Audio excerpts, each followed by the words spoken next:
So tonight we start a new series, and it's a series that is not going to be one that we do kind of several weeks of in a row. It's a series that's going to be scattered throughout this year, called Clasping the Heel. It's going to be a series that is a bit like that kind of reminder prompt that you need every kind of, 6 to 8 weeks that just kind of says, remember this again, remember this again. And so this series is going to be following the story of Jacob, or Jacob, as he's known in Hebrew. And it's centered around this idea of exploring and wrestling when it comes to being part of God's promises. You see, in exploring these stories, and we're going to kind of pick up kind of 4 or 5 stories in the life of Jacob across the year, what I want us to do is highlight both the dangers and the triumphs of what I would call a discovery mindset. This idea of like wanting more. It's funny because sometimes in church, that idea of wanting more, even that phrase, we might kind of shy away from. More, well, that sounds kind of consumeristic, or it seems like, arrogant. But actually, when it comes to wanting to participate more deeply in the promise of God, this is something we ought to pursue. And admittedly, with that pursuit comes certain dangers, and yet also comes certain triumphs. But the thing that is consistent is that God meets us and is faithful in meeting us and teaching us as we seek to be passionate rather than passive in what he's doing.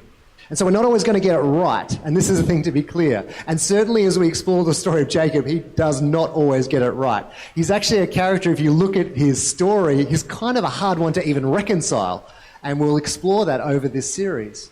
And yet he had this desire to participate in what God was doing.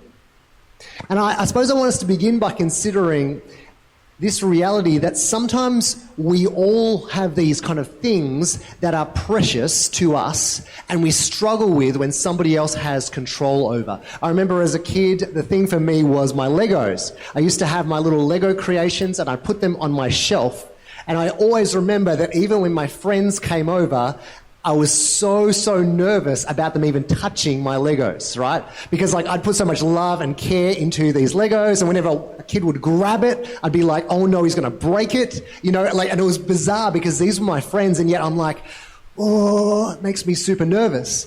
As an adult now, it's my recurve bow. So I do archery, and one of the things that you're taught the first time you ever pick up an archery bow is don't dry fire.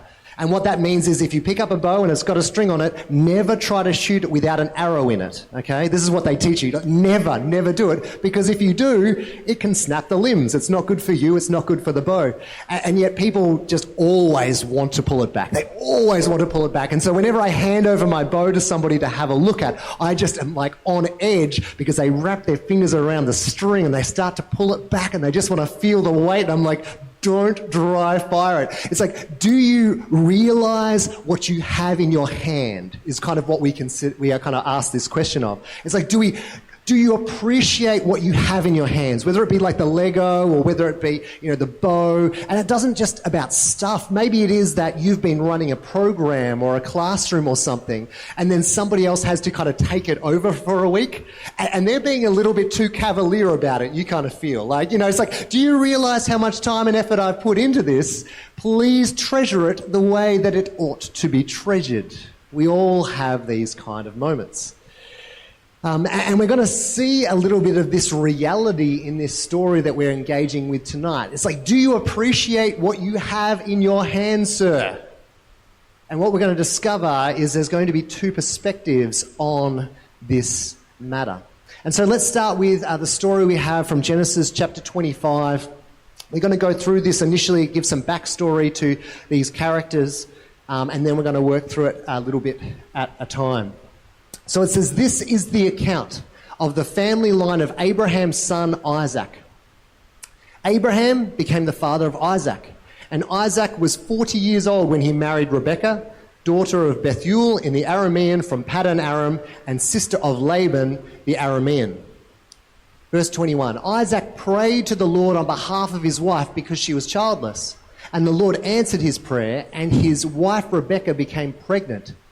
The babies jostled each other within her, and she said, why is this happening to me? So she went to inquire of the Lord. The Lord said to her, Rebekah, 2 nations are in your womb, and 2 peoples from within you will be separated. One people will be stronger than the other, and the older will serve the younger. When the time came for her to give birth, there were twin boys in her womb. The first to come out was red, and his whole body was like a hairy garment. So they named him Esau, which means hairy.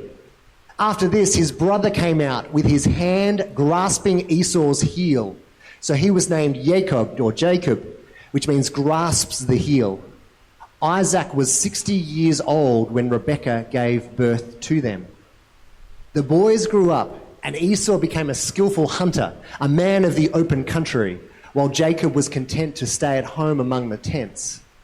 Isaac, who had a taste for wild game, loved Esau, but Rebekah loved Jacob. All right, so you can feel like the tension already brewing at the beginning of this story. And the author is clearly trying to set up this contrast between these posture of these 2 kind of brothers. And this is something that the author wants us to kind of give deep attention to. They're just like twins, but they're so distinct. I love that there's this kind of mystery, like they're jostling in the womb. Like all the way from the very beginning, before they're even born, there is this kind of wrestling going on. Who's going to be the winner? Who's going to come out first? And even God makes it clear to Rebekah that there will be some unexpected outcomes. That detail, like, for example, that the older will serve the younger. Quite incredible that God chooses to reveal this to Rebekah, which is profound. You presume that she shared that with Isaac, but it actually doesn't say so. But God had somehow revealed to her that in this battle, in this jostling, that there would be some unexpected outcomes. And then, of course, you've got Esau, a man, hairy man of the open country. He'd never dry fire a bow. You know, he knows what's down, right? So you've got Esau, who's out there, and he's the skillful hunter. And then you've got Jacob, who was content to stay home. And then you have this, again, contrast between Rebekah, who was granted this revelation, and Isaac, the father, who loved a good feed, right? So you've got all these kind of contrasts in the story, and it's setting up this tension for how is this thing going to play out. And so what we're going to be doing is we're going to be following these 2 tracks, because that's what the author wants us to do. We need to follow the track of Esau, we need to follow the track of Jacob, and discover what is happening essentially in this moment. Remembering that this is part of a much bigger story. Now, back in verse 19 of the passage, it says that this is from the family line of Abraham. Now, for those who aren't familiar with the story of Abraham, Abram, or he was previously known as Abram, God called him, right? He had called him and revealed himself to Abram, and with this promise, he said, go from where you are, and I will essentially bless you, and because I will bless you, your call is to bless the entire world. This is the beginning of Judaism, essentially. He is the father of the Jewish nation, Abraham. And so there is this sense in which this kind of contrast and this tension that's being set up isn't just about some debate between 2 brothers. This is actually significant because God had provided Abraham with this profound invitation to discover and live out who he is, right? That's the invitation that God extended to Abraham and then to his son Isaac, which was then going to be extended to Jacob and Esau. So this isn't just about some little tossling. This is about God's bigger story. Remembering that this invitation that was extended to Abraham and then to Isaac and then to these sons is the very same invitation that we are invited to share in today, right? So this is not an old invitation, it's not even a new invitation, it is the invitation that God has extended to us. And so let's have a look here in verse 29. This is how the story continues. We've got this tension, we've got this setup. Let's see what happens next. Once, when Jacob was cooking some stew, Esau came in from the open country, famished. He said to Jacob, quick, let me have some of that red stew. I'm famished. That's why he was also called Edom, red. So apparently he liked red things too. He's hairy and red, okay? Jacob replied, first, sell me your birthright. Verse 32, look, I am about to die, Esau said. What good is the birthright to me? But Jacob said, swear to me first. So he swore an oath to him, selling his birthright to Jacob. Then Jacob gave Esau some bread and some lentil stew. He ate and drank and then got up and left. So Esau despised his birthright. So we've got this big story. You've got this tension, and then we've got this big story. Somebody is, or two of these guys are going to inherit this Abrahamic promise, which is about God inviting them into his story. And we see two different responses to this. But first, to understand this, we have to understand this concept of birthright, because that's not something we really talk about nowadays. Now, the birthright is what's known as the Behor. Okay, the Behor is the oldest son of the family. If you are the one who is born first and you are the son in ancient Near East tradition, you are what's known as the Behor. It looks like Pachor, it's not, it's Behor. And the Behor is the firstborn.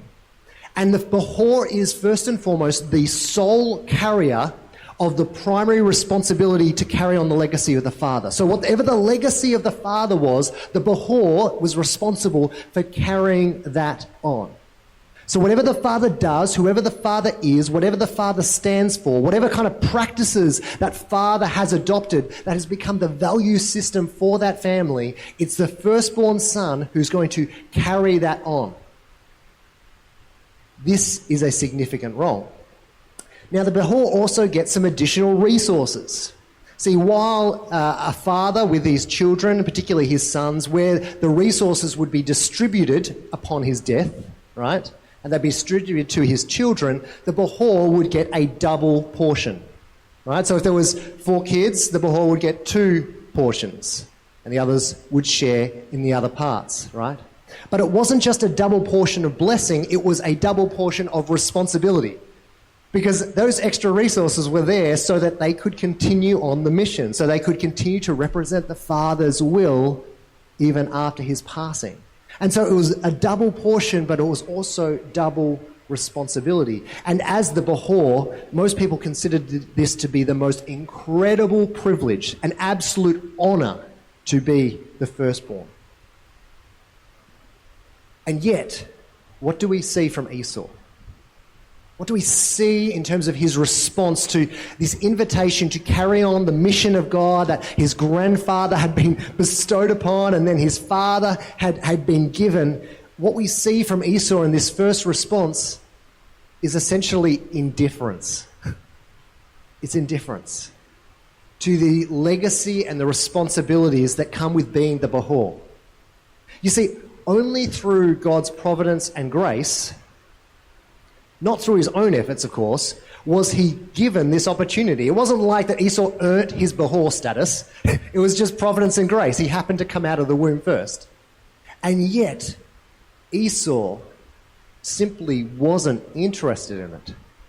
I mean, Jacob's like, hey, first sell me your birthright. And he's like, oh, I'm about to die. What good is the birthright to me? And I think this is a real challenge for us to reflect on, particularly for those of us who have had the incredible grace of growing up in the faith, growing up with an understanding of what it means to trust Jesus, with that invitation to, again, discover and live out who God is. See, the challenge actually sits with us. It's like, do we want it? Do we appreciate it? Do we understand what we have in our hands? Because some of us don't realize what a privilege that is. I think about my own story, and some of you will have heard this before, and I won't go into too much detail, but the reality is, like, I didn't grow up in a family or have a long legacy in my family of people who trusted in Jesus. In fact, my parents only were introduced to Jesus and put their trust in Jesus about 4 years before I was born. And so we didn't have this like long line of legacy of faith. My parents were working out what it looked like to trust Jesus at the same time they were raising, at the time, my sister and me. And it was amazing, right? Because they were learning and I was learning, and they were trying to practice it and I was trying to practice it. And they were discovering this kind of ethic and sacrificial love of Jesus and trying to live out that in truth. I mean, what a grace I consider that to have been. That I actually was blessed with the opportunity to be exposed to that truth, to learn about stories from the Bible, even like this one, from a young age. To know that love, joy, peace, blessed to be a blessing, like this kind of stuff was sowed into my life from an early age, and I don't want to take that for granted. I was chatting with someone just last Sunday, actually, and they were talking about someone who they were seeking to kind of disciple and grow, and this particular young person came from a family, and his particular words that he said, you know what, when I look at my parent, I've got nothing to imitate that is good. And so I've had to learn my own ethic. This is what this young person said, probably 16 years. I've had to learn my own ethic because when I look at my parents, I just have nothing to imitate that looks like what you guys are doing here at church. And it just kind of, it broke my heart a bit because there's this sense of like, man, seriously. Sometimes we're given this opportunity to experience God, and yet, do we respond with indifference, or do we respond with a desire to pursue Him? I mean, working with young people, I think this is just a constant refrain for me. You sit with them on a Friday night and you try to speak life into them, and you share some love and share some hope, and you try to sow some seeds of significance and truth in them. And that's okay, because when I was their age, I probably didn't appreciate it as much as I do now, right? And that's okay. But we want to make sure that we do, in time. Appreciate what we've got in our hands. Because what we see in Esau is somebody who had this incredible opportunity to discover and live out who God is, and yet he just didn't care. And I think it's a warning to us, particularly in this verse 32 here, that when we are tired or when we are struck with different temporary priorities, that's when we're most likely to give away that which ought to be treasured. He's coming in from the field, he's hungry. There's something kind of visceral that he needs in that moment. And because that was the overwhelming experience for him, he neglected that which ought to be treasured. And we don't want to do that in our lives. There's great things in life, but we don't want to prioritize something over the mission of God, which ought to be integrated into those amazing things that we are doing. And so that's one response that we see in this contrasting image of two brothers, starting with that wrestle in the room. The first brother, Esau, the Behor, responded to that opportunity with indifference. And yet we see a second brother. Let's read this and unpack it. Again, when the time came for her to give birth, that's Rebekah, there were twin boys. The first came out red, hairy, named Esau. After this, his brother came out with his hand grasping Esau's heel, so he was named Jacob. Now, it's interesting here because there's two kind of Hebrew translations for this name Jacob. One is grasps the heel, but if you read in your text notes of your Bible, you'll also note that it will say this is also an Hebrew idiom for he deceives. Now, not many people are going to name their kid he deceives. I just want to be clear about that. It's very rare if you're raising a child is you're going to name them after something bad, because a name had carried significance. It was actually about setting trajectory. Nevertheless, it's most likely that because of Jacob's story, the old clasp the heel, that over time this Hebrew idiom developed, because he was quite a deceptive person. Now, he was shrewd. And that cannot be denied, but it also cannot be endorsed. And I want to make that clear. Jacob is not, in every respect, the one we ought to imitate. But in the contrast between him and Esau, there is something that we need to take away. Now, Jacob, who will deceive, ultimately his deception will get him into a whole lot of trouble. But ethics aside and methods aside, I want us tonight to look at his motivation. Because that's ultimately what the author wants us to look at. The distinction between the brothers and what was their motivation in the moment. We see here in verse 29, back into the story, when Jacob was cooking some stew, Esau came in and famished, and he said to Jacob, "Quick, let me have some of that red stew, I'm famished." And Jacob replied almost instinctively, almost like he was prepared, "First, sell me your birthright." Now, to be very, very clear, again, I am not endorsing the way that Jacob went about it. But it is really, really clear here that he wanted to play the role of the Behor in the family. Like, he wanted it. He actively was pursuing it. His readiness to ask this question, to even have this kind of shrewd sense of negotiation, meeting Esau at his point of need in order to get what he wants. There's evidence that Jacob actually wanted what Esau was given. He wanted to be the one who not only received the double portion, but also the double portion of responsibility. Remembering that this isn't just about, I'm getting extra cash, I'm getting extra resource. It came with really significant responsibility. But Jacob wanted it. And rather than what we see with Esau, which is this indifference, what we see in Jacob is something different. We see pursuit. He's like, swear to me that you are going to give this to me. Like, he was not going to let Esau kind of wriggle out of this with some sort of exception. He's like, swear to me, I'm ready at your point of need, and also I'm not going to let this slide. Remembering, again, right now, he's not trying to gain greater resource because he comes with responsibility. This for him was about the role, about taking on that desire to be the Behor, to carry on the legacy of his grandfather Abraham and his father Isaac. Jacob wishes that he was the one who had Esau's opportunity for influence. That's what's going on here. Again, methods aside, that is the motivation. I mean, we see it here. Look, I'm about to die, Esau said. What good is the birthright to me? But Jacob said, swear to me first. He's like, I am getting this. So he swore an oath to him, selling his birthright. And we're going to see throughout the story of Jacob that he certainly doesn't have it all together. But the thing we do see over and over again is he wants to be in the game. Right? He's gonna fail a whole number of times, but he wants to be in the game. And crazily, that just that desire and that posture of pursuit, God actually meets him in those points and creates these moments of revelation and discovery. We're going to have moments where he's going to suddenly not even realize that God was there, but then God reveals himself in a profound way. Jacob's going to be the one who wrestles with this man who represents God in this mysterious way. It's like Jacob, even with all his deception and all his flaws, because of this desire to be in, God meets him in that place and invites him to take more and more steps forward. And what we'll discover is that Jacob will go to any lengths that are required.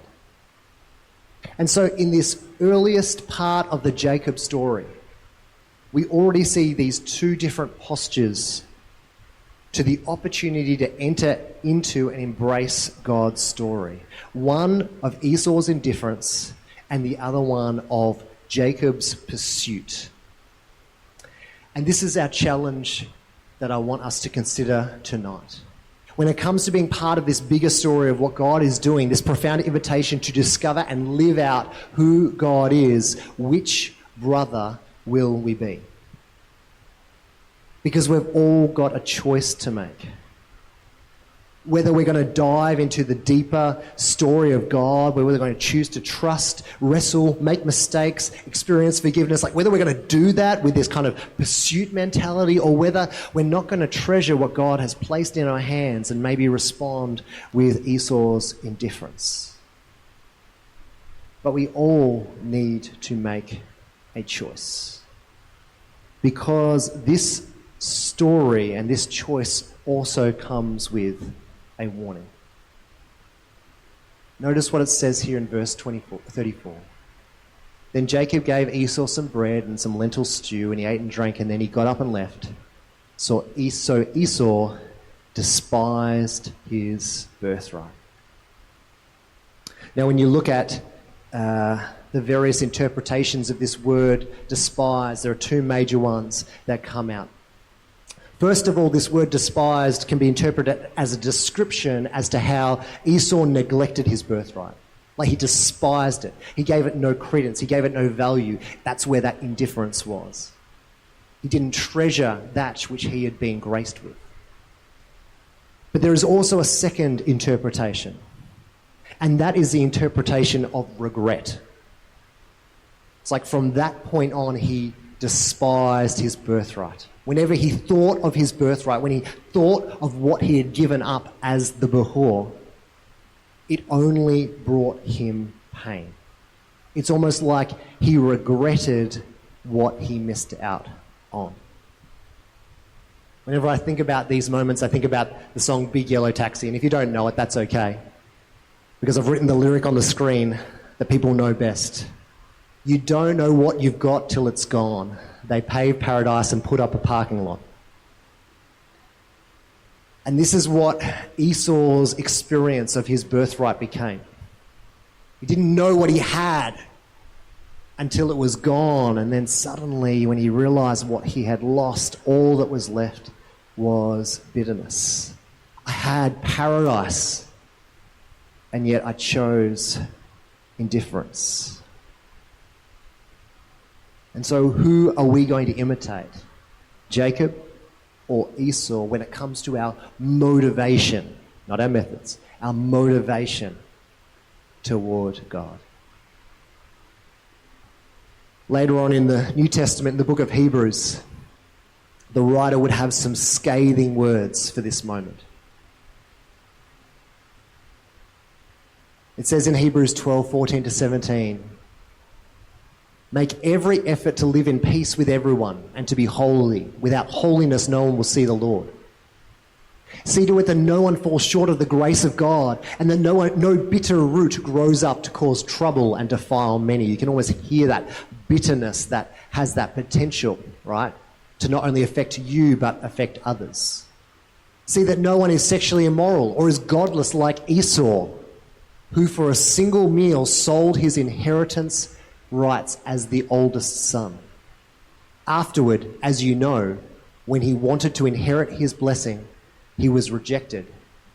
Even though he sought the blessing with tears, he could not change what he had done. Now, if that isn't a warning, I don't know what is.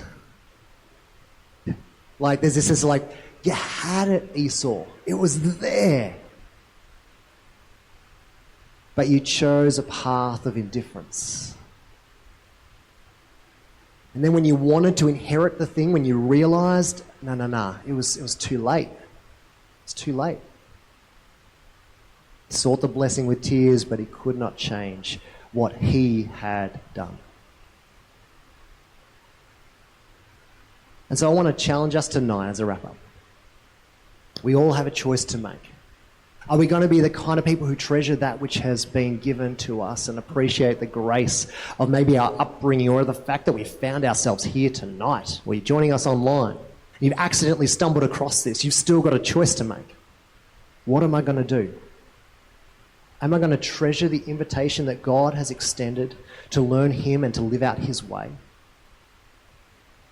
Or am I going to be like Esau, responding to my felt needs of any given moment, my animal appetite, and perhaps in doing so, miss out on the very thing that I'll later come to treasure?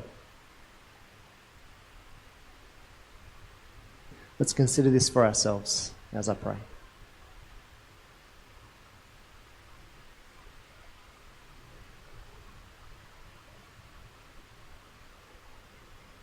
Jesus, we want to be people who pursue you,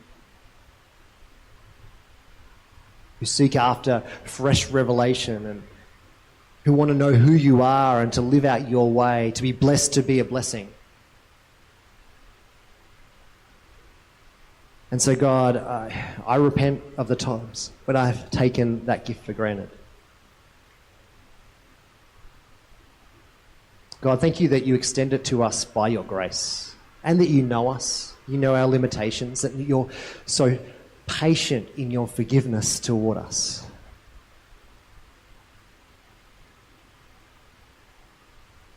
And so, God, would we not become complacent,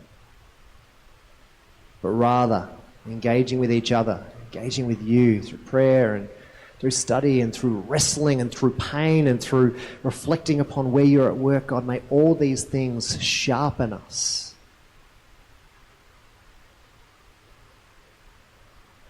as we fix our attention on you. We want to be the people who stand for you, who put our hands up and say, yeah, we're in. And so, God, would you reveal to us what that looks like in our circumstances? The practice we need to adopt, the relationship we need to pursue, the thing we need to stop doing in order to prioritize you. In your name, amen.